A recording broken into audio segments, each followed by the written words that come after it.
Want to hear a joke? Mounted policemen. Yeah, I'm talking horses. How is that intimidating? Maybe if they traveled in huge herds and like ran through the streets at full speed and they had frickin' swords.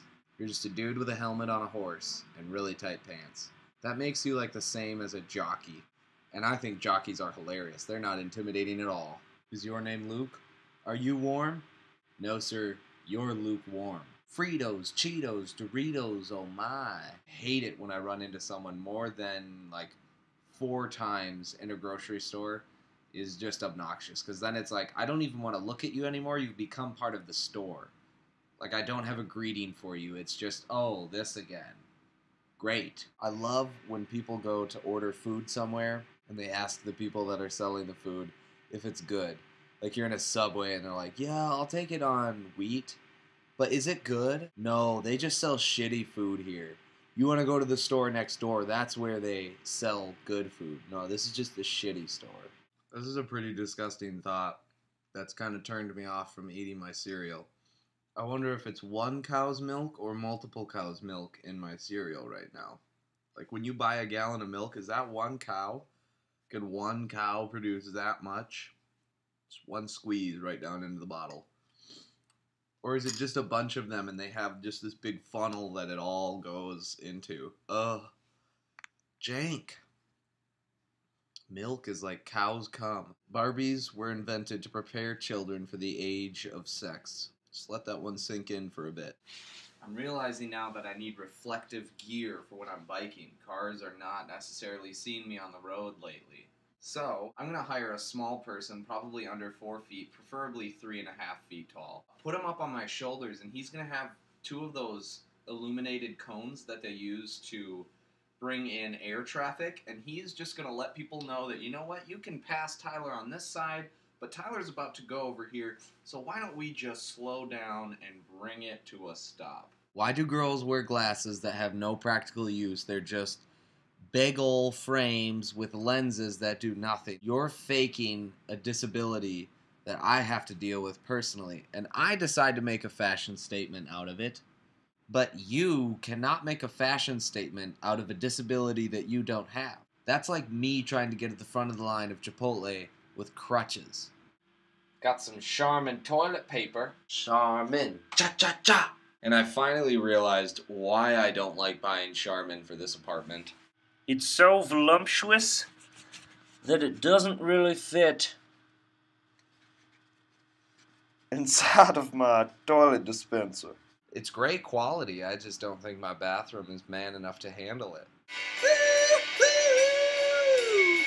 Well, Tim was a turtle farmer back in the 18th century, and he ran into a problem of people taking his turtles from his turtle farm. So what Tim did is he started strapping bombs and dynamite to his turtles. Surefire stopped the turtle thieves, but goddammit, he couldn't touch his turtles again without blowing himself up. Tim the turtle farmer was fucked. Hate it when there's a little crumb that you pick up and you think it's part of the meal you're eating when in fact it is from days, if not weeks before. It's a different meal's crumb. This is not the current crumb you want to be eating. What do you think the Michelin Man's dick looks like? I've decided that I don't think I should be allowed to have children because with the stuff I say, there's just no way that I could put that into any sort of set of morals for a child to follow. Here's me on a sex talk with my son.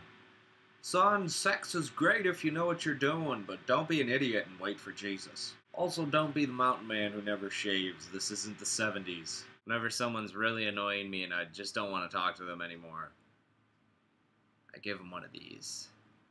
And then I say, do you smell that? Bro, do you smell that? You just keep squinting that eye. And if they keep talking to you, then you can just turn around and walk away because that's weird for them to keep talking to you after you're doing that. Candy bars get beat up if they aren't opened easily. Think about the last time you opened up a candy bar and it took forever to open. What's the first thing you did? Ah, bitch! You decapitated it. Just. Here's a normal handicap sign. And here's a sign for the people that use the handicap button because they're too lazy to open the door. I have a white tongue. weekly suggestion. This week, it's Reservoir Dogs, streaming live on Netflix. It's Quentin Tarantino. It was basically the movie that brought him into fame and Hollywood and all that good business. You should really check it out, though. 1992, the year this guy was born. What's up? That's my year. That's what we did back in 1992. We just swayed in our chairs like this and kind of bobbled our head independently from the rest of our body.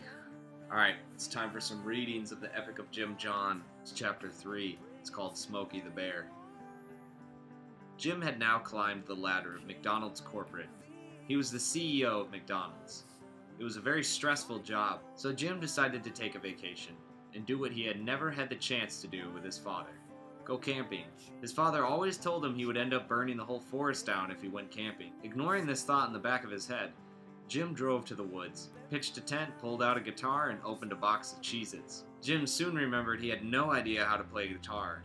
He grew angry and cast the guitar into the fire he had started for roasting marshmallows. Flames shot from the fire pit, and the surrounding grass caught fire.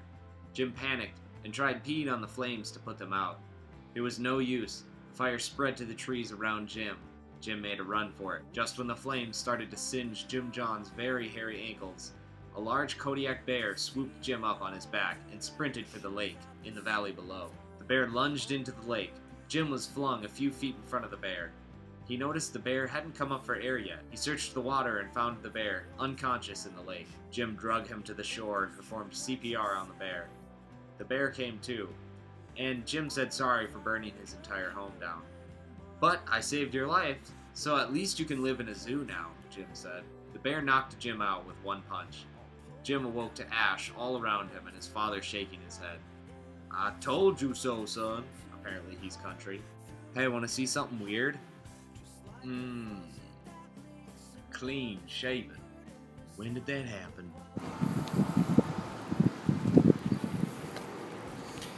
Okay. You know what? Shit. It's tripping me out. Dude, I kind of look like a lizard. Gay!